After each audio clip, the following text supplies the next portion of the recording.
Viewers আসসালামু আলাইকুম, সবাইকে আমার চ্যানেলের পক্ষ থেকে স্বাগত জানাচ্ছি।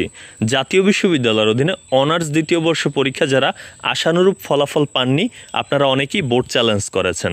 গতকাল অর্থাৎ 22 জুন পর্যন্ত কিন্তু এই বোর্ড চ্যালেঞ্জের সুযোগটি ছিল। সেক্ষেত্রে আপনারা একটি বা দুটি, অনেকে 3টি সাবজেক্টেও বোর্ড চ্যালেঞ্জ করেছেন। তো সেক্ষেত্রে অনেকেই আবার আমার বিভিন্ন ভিডিওতে কমেন্ট করে জানতে চাচ্ছেন যে কবে নাগাদ এই বোর্ড চ্যালেঞ্জের রেজাল্ট প্রকাশিত হবে। আমরা যদি খেয়াল করি, বিগত যে পরীক্ষাগুলোর বোর্ড চ্যালেঞ্জের রেজাল্ট প্রকাশিত হয়েছে সেটি সাধারণত এই সময়সীমা অতিক্রম করার, মানে আবেদনের সময়সীমা অতিক্রম করার 2 থেকে 3 মাসের মধ্যে সেই রেজাল্টগুলো প্রকাশিত হয়েছে। সেক্ষেত্রে জাতীয় বিশ্ববিদ্যালয়ের যে নির্ভরযোগ্য সূত্রগুলো রয়েছে তাদের সাথে আলোচনা করে আমরা যতটুকু জানতে পেরেছি যে এই অনার্স দ্বিতীয় বর্ষের যে বোর্ড চ্যালেঞ্জের রেজাল্ট সেটি আগস্ট মাস নাগাদ প্রকাশিত হতে পারে।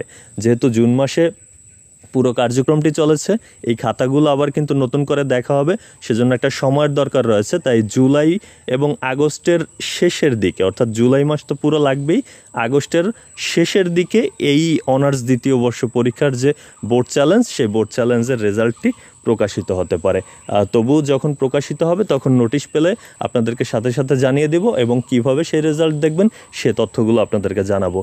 আর জাতীয় বিশ্ববিদ্যালয়ের সকল তথ্যগুলো যদি সবার আগে পেতে চান তাহলে আমার চ্যানেলটি সাবস্ক্রাইব করে বেল বাটনটি অন করে রাখুন।